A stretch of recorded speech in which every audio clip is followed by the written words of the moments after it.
Assalamualaikum warahmatullahi wabarakatuh. Waalaikumsalam warahmatullahi wabarakatuh. Alhamdulillah wa nafa'u Rasulillah sallallahu alaihi wasallam. Wa ala kulli sholihah. Al-Fatihah. Alhamdulillahi minasyaitonir rajim. Bismillahirrahmanirrahim. Alhamdulillahi rabbil alamin. Ar-Rahmanir Rahim.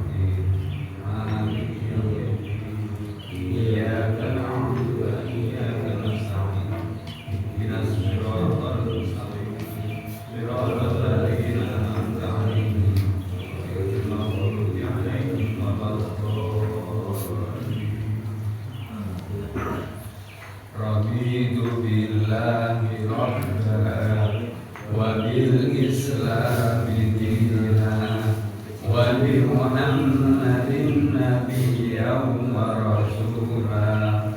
Rabbi zidni ilma warzuqni fahma.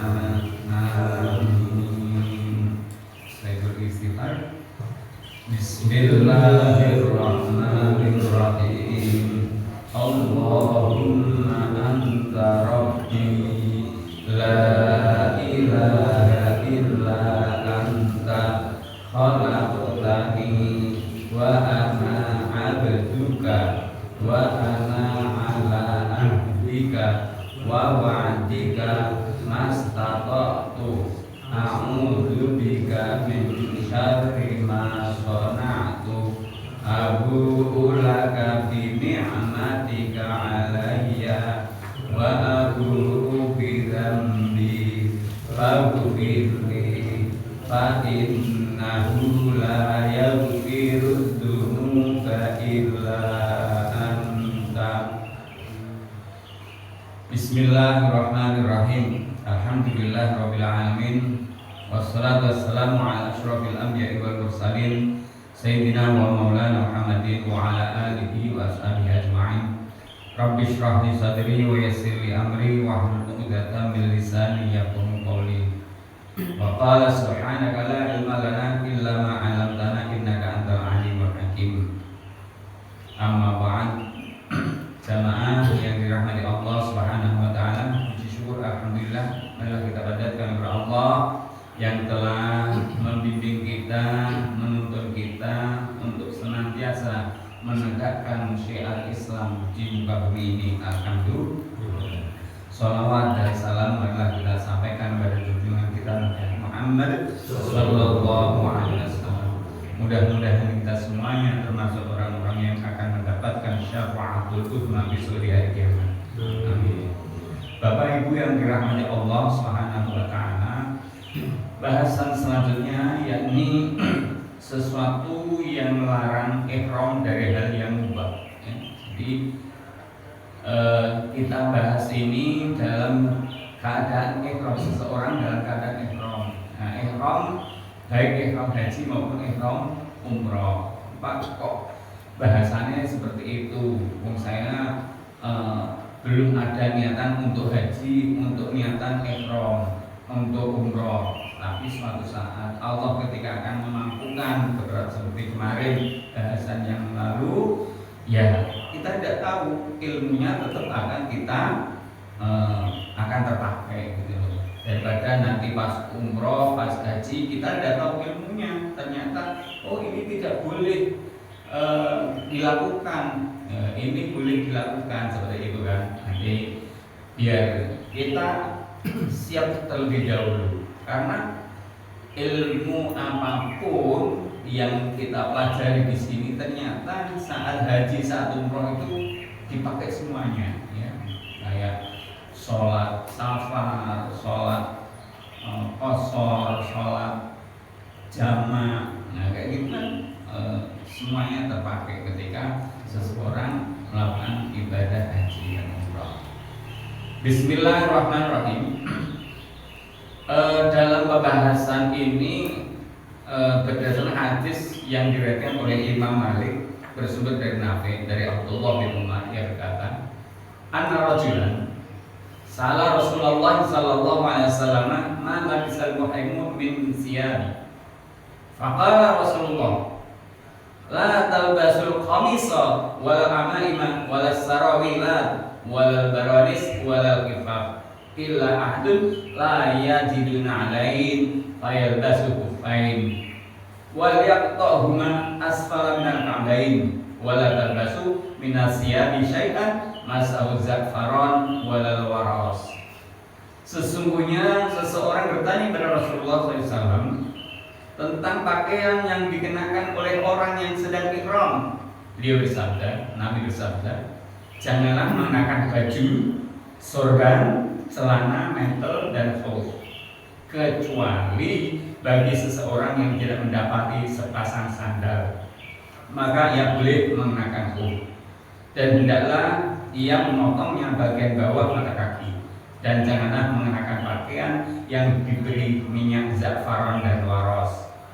Bapak Ibu yang dirahmati Allah, dalam keadaan kita berihram, ya ihram itu kita tidak boleh kemudian pakai celana dalam, kan saru Pak kalau hanya pakaian dibebetkan gini kemudian diselempangkan tidak oleh celana dalam, ya itu memang ketentuannya, tidak boleh kita kemudian menggunakan celana dalam atau pakaian yang berjahit.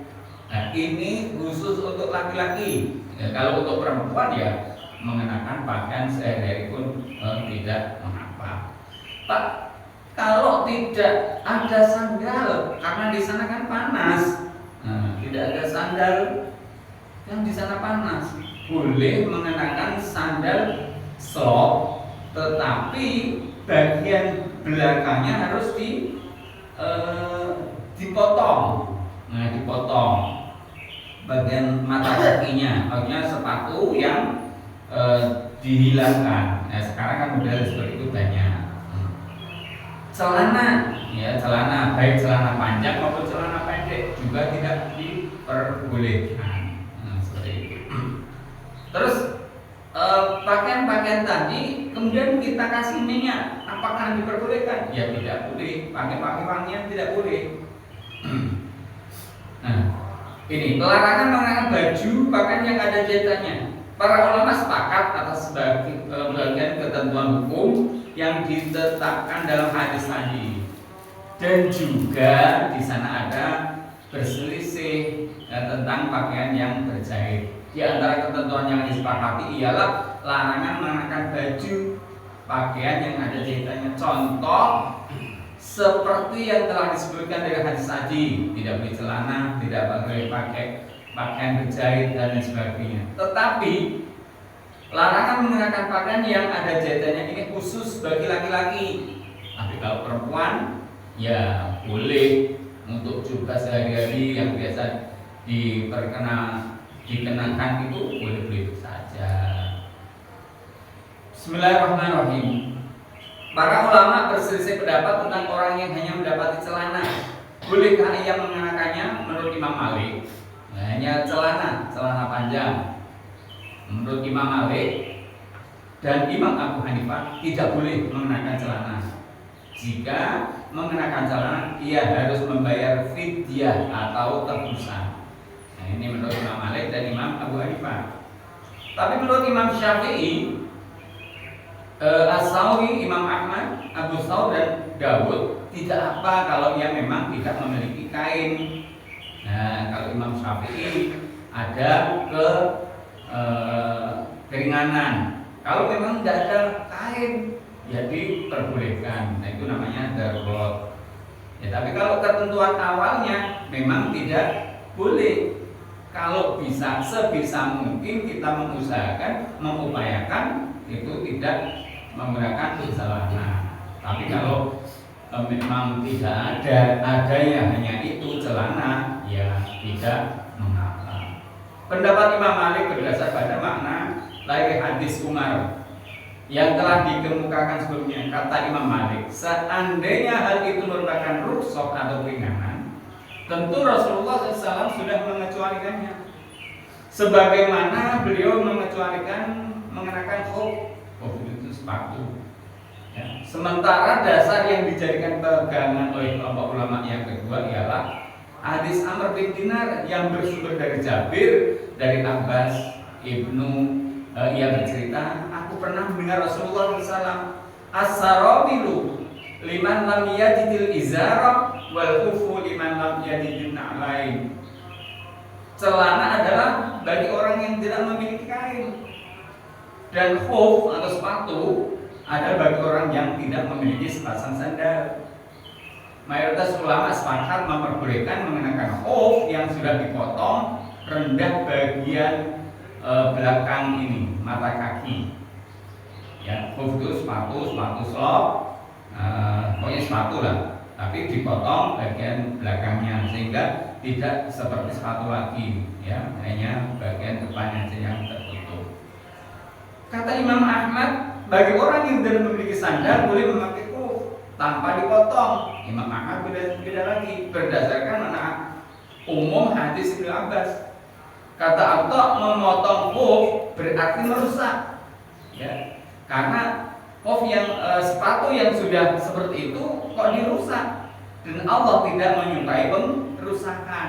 Nah, ini alasan Imam Ahmad, ya, Imam Ahmad. Jadi memang kok ini membingungkan, membulatkan. Ya, ini saya sampaikan pendapat-pendapat ulama tentang mengenakan serwal atau sepatu saat di sana. Lupa kayak gitu kok dibahas apa? Ya ada apa? Karena biar kita tahu, ya kita tahu. Karena para ulama berselisih pendapat tentang orang yang mengenakan khuf. Padahal ia bisa mendapatkan sandal.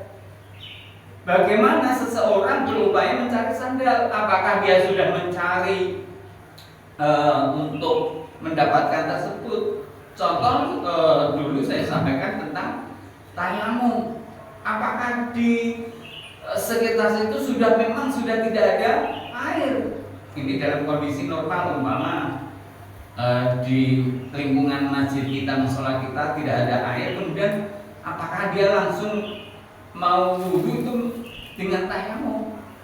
Tidak ada upaya mencari air di sekitar yang radius yang lebih jauh lagi. Nah, ini kan berarti belum ada upaya ke sana. Demikian juga dalam mencari sandal. Apakah dia saat persiapan mau ihram, mau umroh, mau haji ini sudah berupaya untuk mencari sandal apa belum? Atau memang dialah adanya itu ya dipakai itu, ya tidak boleh seperti itu. Nah, kayak gitu. Karena sesuatu yang menjadi perbedaan perselisihan pendapat antara para ulama ini, daripada kita mengenakan sesuatu yang diperselisihkan, lebih baik kita sedikit berupaya lebih keras untuk mendapatkan yang tidak diperselisihkan. Umpama ketentuannya harus mengenakan sandal, ya cari sandal. Cari sandal. Tapi kalau memang dulu untuk mencari sandal itu kan tidak mudah, untuk mencari kain juga tidak mudah, apalagi tidak ada yang untuk membeli kayak gitu. Menurut Imam Malik, orang yang tadi mengenakan khuf, mengenakan sirwal, celana, ia harus membayar fidyah. Abu Thawr menganut pendapat ini, dan menurut Imam Abu Hanifah, ia tidak wajib membayar fidyah atau denda. Imam Abu Hanifah, Imam Hanafi tidak wajib. Imam Syafi'i memiliki dua versi pendapat. Ya, ada yang boleh, ada yang tidak. Nah, kayak gitu. Imam Syafi'i terus bagaimana alasan mengapa dia tidak mengenakan sandal? Nah, itu kan ada alasan-alasan tertentu. Bismillahirrahmanirrahim. Para ulama sepakat bahwa orang yang berihram tidak boleh mengenakan pakaian yang dicelup atau diberi waros dan parfum. Ya, sepakat semuanya. Jadi yang biasa pakai parfum saat berihram ya jangan kemudian kita membawa parfum atau mengenakan parfum di pakaian tersebut. Berdasar dari sabda Nabi SAW yang diriwayatkan oleh Ibnu Umar, la talbasu fi siyabi syai'an mas'al za'faran walal waro. Janganlah memakai pakaian yang diberi sedikit za'faran maupun waro. Za'faran itu nama atau jenis minyak, ya, minyak wangi atau parfum. Bismillahirrahmanirrahim. Para ulama juga berbeda pendapat tentang pakaian yang diberi usfur. Menurut Imam Malik, ia tidak wajib membayar fidyah karena usfur bukan termasuk parfum, ya. Kayak minyak wangi, minyak telon, minyak angin dan lain sebagainya, kayak gitu. Tetapi menurut Imam Abu Hanifah, as-sauri, usfur itu parfum, ya. Jadi orang yang menekan pakaian seperti itu, ia wajib membayar fidyah. Dasar yang dibuat pedoman oleh Imam Abu Hanifah ialah hadis yang diriwayatkan oleh Imam Malik bersumber dari Ali. Anna Nabiyya alaihi salatu wassalam naha an lubsil qisi wa an lubsil mu'asfar. Sesungguhnya Nabi SAW melarang mengenakan pakaian yang digeritis dan melarang memakai pakaian yang diberi usfur, ya. Para ulama sepakat bahwa seseorang wanita yang sedang berihram boleh membuka wajahnya, sepakat boleh membuka wajahnya. Maksudnya tidak bercadar, kemudian dibuka belas sampai tidak berjilbab, enggak, hanya wajah. Tetapi ia harus menutupi kepalanya, menutupi rambutnya, dan menjulurkan cadar dari kepala ke wajahnya yang dapat menghalangi pandangan laki-laki. Ini sesuai dengan hadis yang diriwayatkan dari Aisyah. Sesungguhnya ia berkata, kunna ma'a Rasulillah sallallahu alaihi wasallam wa nahnu muqimun. Fa idza marra bina raqul sadarna ala wujuhina sauba qibala ru'usina. Wa idza jawazna raqu rafa'na. Kami bersama Rasulullah SAW saat itu kami sedang ihram. Jika ada rombongan kaum laki-laki melewati kami, kami menjulurkan pakaian dari kepala ke wajah. Menjulurkan, menarik, ya, menutup, gitu ya. Dan jika rombongan itu sudah berlalu, maka kami mengangkatnya kembali, maksudnya dibiak lagi. Pendapat yang menyatakan seorang wanita harus menutup wajah hanya berdasar hadis yang diriwayatkan oleh Imam Malik dari Fatimah bin Al-Munzir. Sesungguhnya ia berkata, kami menutupkan kain kerudung pada wajah kami, tetapi kami sedang berihram. Ketika kami sedang berihram bersama Asma binti Abu Bakar As-Siddiq. Asma itu putri istri Rasulullah dari Abu Bakar As-Siddiq. Bismillahirrahmanirrahim. Para ulama bukan, karena istri Rasulullah itu Aisyah, ya, dari Abu Bakar. Para ulama berselisih pendapat tentang orang berihram yang menutupi wajahnya. Setelah sebelumnya mereka sepakat ia tidak boleh menutupi kepalanya. Imam Malik mengutip pendapat dari Ibnu Umar, begitu atas, bagian atas janggut orang yang sedang berihram tidak boleh ditutup, janggut. Imam Malik setuju pendapat ini. Jika hal itu melanggar atau dilanggar harus bayar fidyah. Kata Imam Syafi'i, Ashabi Imam Ahmad, Abu Dawud dan Abu Saud, wajah yang harus ditutupi ialah sampai pada alis mata. Alis mata. Pendapat ini dikutip dari Utsman Zaid bin Sabit, Jabir bin Abbas dan Sa'id bin Abu Waqqas. Para ulama berselisih pendapat juga tentang seorang wanita yang memakai sarung tangan. Menurut Imam Malik, ia harus membayar fidyah. Tetapi menurut As-Sauri, ia diberi kemurahan, dan itulah yang diriwayatkan dari Aisyah. Nah, sekarang banyak para jamaah haji maupun umroh, para wanita mengenakan sarung tangan. Ya, sarung tangan itu untuk salaman biar tidak batal saat berpamitan. Tapi sebenarnya ini ada perselisihan pendapat tentang sarung tangan.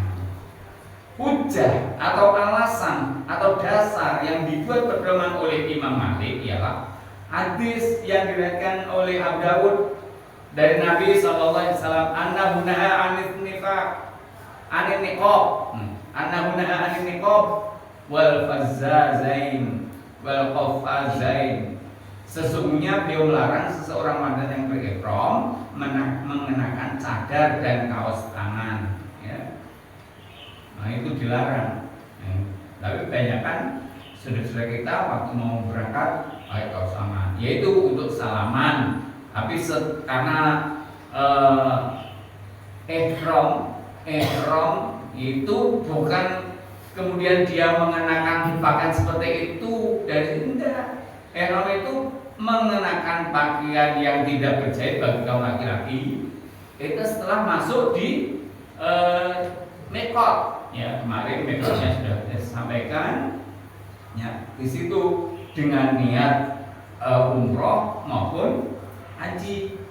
Tapi kemudian di sini di kampung kita, di rumah kita di Indonesia mengenakan pakaian seperti itu. Saya niatnya umroh, Allahumma labbaika umroh, Allahumma labbaika hajjat. Ya tidak pas karena belum masuk pada miqat, belum masuk pada waktunya. Miqat itu kan kemarin sudah disampaikan ada miqat makani, miqat zamani. Miqat zaman itu berkaitan dengan waktu, miqat makani berkaitan dengan tempat. Bismillahirrahmanirrahim. Sebagian perawi meriwayatkan hadis ini secara mauquf kepada Ibnu Umar, dan sebagian lagi meriwayatkan secara marfu kepada Nabi SAW. Itulah perbedaan dan kesepakatan para ulama yang cukup terkenal tentang masalah pakaian ihram bagi wanita. Pada dasarnya pangkal perbedaan para ulama dalam semua masalah ini adalah perbedaan mereka dalam mengkiaskan, menyamakan, menganalogikan yang implisit kepada hukum yang eksplisit. Jadi dalam pengkiasannya ada perbedaan. Di samping itu, karena hadis-hadis yang menyangkut pakaian ihram tersebut ialah sebagian ulama dianggap sahih dan oleh sebagian yang lain dianggap tidak sahih. Nah, di antara ulama sendiri ada perbedaan pendapat. Apakah hadis ini sahih atau tidak? Ya, yang melarang pakai celana tadi, yang pakai khuf tadi, pakai cadar tadi, pakai kaos tangan tadi, kesahihan hadis tersebut masih diperdebatkan di antara para ulama sendiri. Maka kita sebagai seorang awam mengikuti pendapat yang lebih hati-hati tentunya. Ya, dasarnya apa? Ya kita bersumber dari ulama-ulama yang memang sudah kapabel di bidangnya. Seperti itu. Bismillahirrahmanirrahim. Memakai wewangian dan atau parfum ini termasuk sesuatu yang dilarang saat ihram. Ya. Dan itu harus ditinggalkan, Karena sesungguhnya para ulama sepakat bahwa orang yang sedang ihram, baik ihram haji maupun ihram sunnah, maksudnya umroh, dilarang memakai seluruh jenis wewangian. Tetapi mereka berselisih pendapat tentang orang ihram yang terkena bekas wewangian dari pakaian sebelum ihram. Karena maaf, saat ini ya kita di pakaian itu ada pewangi cucian. Lah, apakah itu termasuk sesuatu yang dilarang atau diperbolehkan? Katakanlah kain ihram yang berupa izar atau 2 lembar kain itu sebagai orang laki-laki sebelumnya dicuci dengan memakai pewangi cucian. Apakah itu termasuk parfum atau tidak? Nah, di sini daripada kita menimbulkan sesuatu yang ragu apakah ini termasuk jenis parfum atau jenis wangi-wangian, ya lebih baik kita hindari. Beli di toko pakaian ihram kemudian dicuci tanpa sabun, atau ya sabun tapi yang tidak pakai wangi-wangian. Karena seperti itu tidak termasuk mengenakan parfum nanti. Ya, karena kalau di situ menimbulkan, ya, memberi bekas wangi parfum, nanti timbul keraguan apakah ini diperbolehkan atau dilarang. Daripada itu, karena sumbernya masih diperdebatkan, lebih baik kita menghindari seperti itu. Bismillahirrahmanirrahim. Menurut sebagian ulama, memakai wangi-wangian atau parfum bekas dari pakaian sebelum umroh, ya, sebelum kita berihram tadi, itu hukumnya makruh. Dan menurut sebagian yang lain hukumnya boleh. Di antara yang menghukum makruh ialah Imam Malik yang mengutip pendapat itu dari Umar bin Al-Khattab. Ini pula pendapat Utsman ibnu Umar dan beberapa ulama dari generasi tabi'in atau pengikut. Dan di antara para ulama yang memperbolehkannya ialah Imam Abu Hanifah, Imam Syafi'i, Ats-Tsauri, Ahmad dan Dawud. Ya, ini ulama-ulama yang kental dengan yang biasa kita lakukan amalan-amalannya. Ya, itu memperbolehkan. Tapi ingat, memperbolehkan hanya bekas, bukan kita semprotkan, kita oleskan. Ya.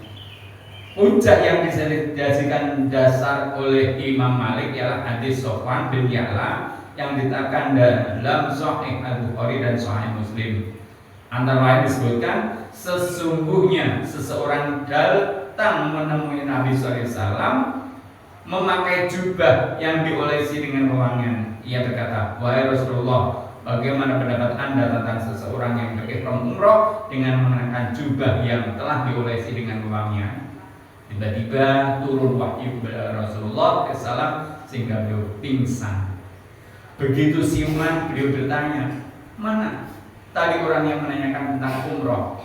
Setelah dicari dan ditemukan, orang itu lalu dibawa menghadap beliau. Selanjutnya beliau bersabda tentang wewangian yang kamu pakai, "Basuhlah darimu sebanyak 3 kali. Dan tentang jubah, lepaskanlah, kemudian berbuatlah sekehendakmu dalam ibadah umroh, seperti kamu berbuat dalam ibadah haji." Nah, dalam hal ini berarti apa? Tadi suruh membasuh, ya, suruh melepas, suruh mencuci, suruh membersihkan. Ya, berarti tidak boleh kita mengenakan wangi-wangian dalam berihram. Ya, daripada kita mengenakan sesuatu yang masih diperdebatkan, lebih baik kita menghindari. Bismillahirrahmanirrahim. Tentang berhubungan seks, nah, termasuk yang dilarang dalam saat kita berihram. Loh Pak, kok sempat-sempatnya? Loh, Pak, ketika orang berhaji, ketika orang berumroh, kemudian kok dia bisa sewa kamar, bisa tidur bersama pasangan suami istri. Nah, itu setelah menyelesaikan umrohnya atau menyelesaikan hajinya. Tapi kalau dalam keadaan berihram, ya, itu dilarang. Semua sepakat. Kaum muslimin sepakat bahwa melakukan hubungan seks sebagai orang yang sedang menunaikan ibadah haji itu haram semenjak ia berihram. Berdasarkan firman Allah surat Al-Baqarah ayat 197. Faman fardha fihi al-hajja fala rafasa wala fusuqa wala jidala fil hajj. Ya. Siapa yang tahun ini, maksudnya saat musim-musim haji sudah meniatkan untuk melakukan haji dan umroh, maka dia tidak boleh berhubungan seks, berkata kotor, maupun jidal. Jidal itu padudon atau debat kusir, tidak boleh seperti itu. Bismillahirrahmanirrahim. Termasuk memotong kuku, mencukur rambut, dan membunuh kutu kepala. Nah, para ulama sepakat bahwa orang yang sedang berihram boleh membasuh kepala dari mandi jinabat. Mereka berselisih tentang hukum membasuh kepala bukan dari mandi jinabat. Menurut mayoritas ulama, tidak apa-apa membasuh kepala, ya, maksudnya gebyur karena sangat panas di sana. Tetapi kata Imam Malik, hukumnya makruh. Dasar yang dijadikan pegangan oleh Imam Malik ialah sesungguhnya Abdullah bin Umar ketika sedang berihram tidak membasuh kepalanya kecuali mandi besar karena mimpi. Sempat-sempatnya, ya, saat ihram tidak melakukan hubungan suami istri tapi karena mimpi. Mimpi itu karena mungkin terlalu capek atau lama tidak melakukan hubungan suami istri, bisa keluar dengan mimpi. Nah, di situ karena ada alasan mandi jinabat, maka dia membasuh kepalanya. Dan dasar yang dijadikan pegangan oleh mayoritas ulama ini adalah hadis yang diriwayatkan oleh Malik bersumber dari Abdullah bin Jubair. Sesungguhnya Ibnu Abbas dan Al-Miswar bin Makromah berselisih pendapat di Al-Abwa. Abwa itu sebuah tempat, ya, tempat antara, ya, sekitaran Jazirah Arab. Kata Abdullah bin Abbas, orang yang sedang berihram boleh membasuh kepalanya. Dan kata Al-Miswar bin Makromah, orang yang sedang berihram tidak boleh membasuh kepalanya. Abdullah bin Abbas lalu menyuruh aku menemui Abu Ayyub Al-Ansari. Aku mendapati Abu Ayyub sedang mandi di antara sepasang pancuran dengan mengenakan pakaian. Aku mengucapkan salam kepadanya. Ia bertanya, siapa itu? Aku menjawab, aku Abdullah bin Jubair. Abdullah bin Abbas menyuruh aku menemui Anda untuk menanyakan bagaimana dahulu Rasulullah SAW, ya, membasuh kepalanya ketika beliau sedang ihram. Abu Ayyub meletakkan tangannya pada baju, lalu ia membungkuk sehingga kepalanya tampak jelas olehku. Kemudian ia menyuruh seseorang untuk menuangkan air pada kepalanya. Lalu ia menggerakkan kedua tangannya maju mundur pada kepalanya. Setelah itu ia berkata, begitulah aku melihat Rasulullah SAW melakukannya. Jadi Rasulullah SAW pun pernah melakukan membasuh kepala saat mandi, saat sedang berihram. Ini menurut riwayat atau cerita dari Abu Ayyub, ya. Jadi boleh, gitu. Kalau tidak boleh nanti gatal, ya, gatal. Memang gatal, ya, banyak kutu yang ada. Bismillahirrahmanirrahim. Menurut Imam Malik, ya, Bismillahirrahmanirrahim, Umar juga membasuh kepalanya ketika sedang berihram. Ia mengatakan air hanya membuat rambut ini menjadi busuk, sebagaimana yang diriwayatkan oleh Imam Malik dalam kitabnya Al-Muwatta. Namun Imam Malik cenderung memperlakukan hadis Abu Ayyub tersebut untuk mandi jinabat, bukan membasuh di luar mandi junub. Ia juga mengatakan kesepakatan para ulama bahwa orang yang berihram memang dilarang membunuh kutu kepala, merontokkan rambut, dan memotong kuku. Sementara orang yang membasuh rambut kepala mungkin bisa diartikan membasuh seluruhnya dan bisa membasuh sebagiannya. Jadi kita hati-hati. Para ulama sepakat atas larangan keramas dengan hati, ya, dengan sampo.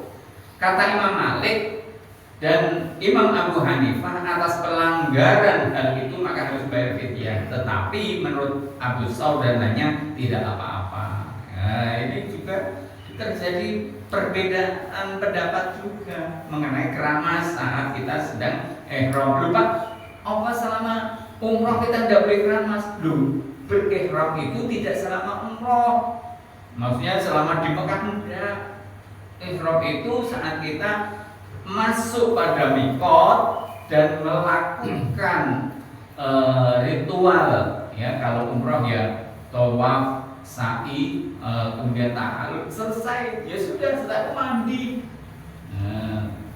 Tidak bayangannya orang yang belum umroh berarti selama sana tidak boleh keramas, tidak boleh tidak seperti itu, ya. Seperti itu. Selesai acara, selesai ritual haji maupun umroh boleh mandi dan sebagainya. Bahkan di sana ketika ya mungkin orang haji kan lama, selesai ritual haji ya mandi biasa, motong kuku biasa dan sebagainya biasa. Bismillahirrahmanirrahim. Para ulama berselisih pendapat tentang masuk ke pemandian. Imam Malik menghukuminya makruh. Orang yang memasuki tempat tersebut harus membayar fidyah. Sementara menurut Imam Abu Hanifah, Imam Syafi'i, Ashawi dan Dawud, hal itu tidak apa-apa. Diriwayatkan dari dua jalur sanad bahwa Ibnu Abbas pernah masuk ke pemandian ketika ia sedang berihram. Jadi sebaiknya hal itu dihukumi makruh. Masuk ke pemandian maksudnya gimana? Masuk kamar mandi atau toilet? Orang ya kan beda-beda. Ada mungkin karena udzur, ada yang ingin BAB, buang air besar, buang air kecil. Ya. Kalau maaf seperti saya itu kalau musim dingin, banyak pengen pipis terus. Ya ketika saya umroh di musim dingin, saat ihram saya bisa bolak-balik ke toilet. Nah kayak gitu. Ya karena memang ada tuntutan. Bismillahirrahmanirrahim. Kemudian berburu, larangan ini juga telah disepakati oleh para ulama berdasarkan firman Allah SWT surat Al-Maidah ayat 96. Wa hurrima 'alaikum saydul barri ma dumtum hurma. Dan diharamkan atasmu menangkap binatang buruan daratan selama kamu dalam ihram. Ya, tidak boleh. Nah, ini terjadi perbedaan pendapat nanti dan firman Allah SWT surat Al-Maidah, la taqtulus sayda wa antum hurum. Janganlah kamu membunuh binatang buruan ketika kamu sedang ihram. Seseorang tidak boleh melakukan perburuan, ya, setelah dapat kemudian apalagi makannya. Tetapi nanti ada bahasan apakah orang yang sedang ihram ini boleh memakan hasil binatang buruan yang diburu oleh orang lain, maksudnya seperti itu. Mereka sepakat bahwa selain dilarang berburu juga dilarang memakan hasil buruan. Tetapi mereka berselisih pendapat tentang misalnya yang berburu ialah orang lain, orang yang tidak sedang berihram. Bolehkah hasil buruannya dimakan oleh orang yang sedang ihram? Nah, dalam masalah ini ada 3 pendapat. Ini saya sampaikan sekalian. Menurut Imam Abu Hanifah boleh secara mutlak. Imam Hanafi boleh. Ini pendapat Umar bin Khattab dan Az-Zubair. Menurut As-Sauri tidak boleh. Nah, ada yang mengatakan boleh mutlak, ada yang mengatakan tidak boleh. Ini pendapat Ibnu Abbas, Ali dan Ibnu Umar.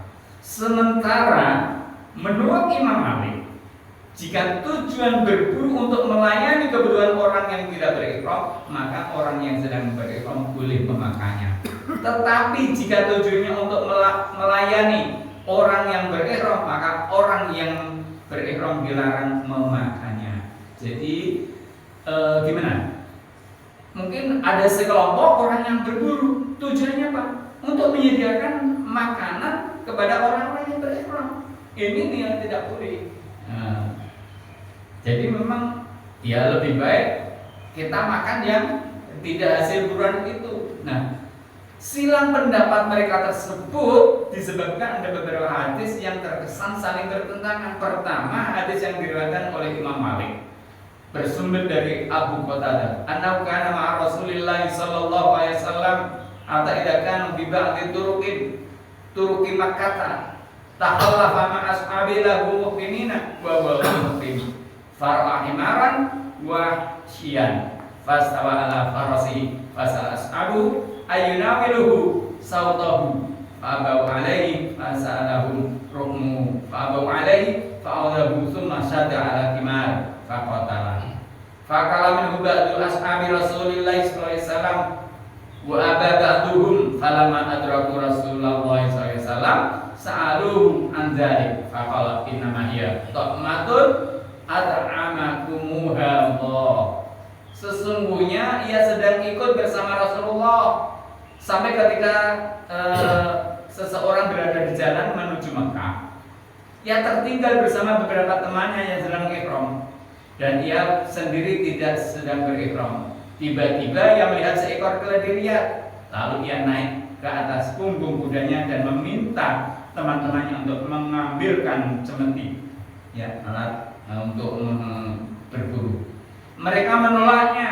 Lalu ia meminta mereka mengambilkan tombaknya, tetapi mereka juga menolaknya. Akhirnya ia mengambilnya sendiri lalu memburu keledai itu dan berhasil membunuhnya.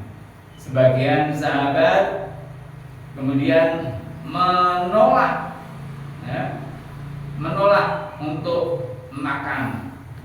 Mereka menanyakan dari kepada Rasulullah dan beliau bersabda, sesungguhnya itu adalah makanan yang diberikan oleh Allah kepada kalian. Nah, berarti Rasulullah membolehkan. Maka dalam hal ini ada perbedaan pendapat. Apakah kemudian orang yang ihram atau berburu tadi khusus untuk mencarikan orang-orang yang berihram atau tidak? Nah, ini juga ada perbedaan pendapat. Nah, biasanya kalau kita sedang umroh, sedang haji, ya makan makanan yang ada. Tidak kemudian berburu baru kita makan. Nah, kecuali itu bangkai dan lain sebagainya tidak boleh. Bismillahirrahmanirrahim. Ini saydul barri halalun wa antum hurum malam tasiduhu al yusaddu lakum. Binatang buruan darat itu halal bagi kalian ketika kalian sedang berihram, selama kalian tidak memburunya atau kalian diburukannya. Ya, jadi binatang-binatang darat itu halal dengan cara mendapatkan halal, kecuali jenengan sedang berihram atau jenengan memang dicarikan oleh seseorang khusus untuk orang-orang yang sedang berihram. Ini yang tidak boleh, ya. Para ulama berselisih pendapat tentang orang yang berihram dan menghadapi keadaan darurat, apakah ia harus memakan bangkai atau berburu di tanah haram. Ini sebuah dilema. Apakah boleh berburu atau boleh makan bangkai ketika ini situasi darurat? Kata Imam Malik, ini bahasa terakhir, Abu Hanifah dan As-Sauri, Zufar seorang ulama dan beberapa ulama lainnya, jika sedang dalam keadaan darurat ia boleh memakan bangkai dan memakan daging babi, bukan berburu. Kata Abu Yusuf, ia boleh berburu lalu memakan hasil buruannya dan ia harus menerima sanksi balasannya. Pendapat pertama lebih baik. Alasannya sebagai tindakan pencegahan, sedangkan pendapat Abu Yusuf cenderung menggunakan pendekatan qiyas karena membandingkan antara sesuatu yang secara substantif memang diharapkan dengan sesuatu yang diharamkan karena ada tujuan tertentu. Tentu saja sesuatu yang kedua tadi lebih ringan risikonya daripada sesuatu yang pertama tadi. Bismillahirrahmanirrahim. Jadi Bapak Ibu yang dirahmati Allah, apakah kita lebih memilih makan bangkai atau berburu saat kita berihram? Iya Pak, kan nggak mau Pak. Sekarang sudah banyak GoFood, ya, banyak makanan. Nah, saat ini memang situasi lebih mudah karena ini yang bahas pada saat itu jauh, tidak ada warung, tidak ada GoFood dan lain sebagainya. Maka bahasanya ya Kalau tidak mendapatkan sesuatu ya mencari makanan di situ dengan cara apa? Dengan cara berburu. Tapi di sini kalau orang sedang berihram tidak boleh berburu. Sedang berihram tidak boleh seseorang mencarikan khusus untuk orang yang sedang berihram. Maksudnya berburu untuk orang yang sedang berihram tidak boleh. Jadi itulah bahasan pada pagi hari ini. Hal-hal yang sebenarnya itu boleh dilakukan, tetapi ini tidak boleh dilakukan saat kita sedang berihram. Demikian Bapak Ibu yang dirahmati Allah, mudah-mudahan kita bisa mengambil pelajaran, mendapatkan sesuatu yang kita lebih nyaman dalam beribadah, berihram tentunya, baik untuk ihram berhaji maupun umroh. Demikian, mohon maaf atas segala kekurangan. Billahi taufiq wal hidayah. Assalamualaikum warahmatullahi wabarakatuh.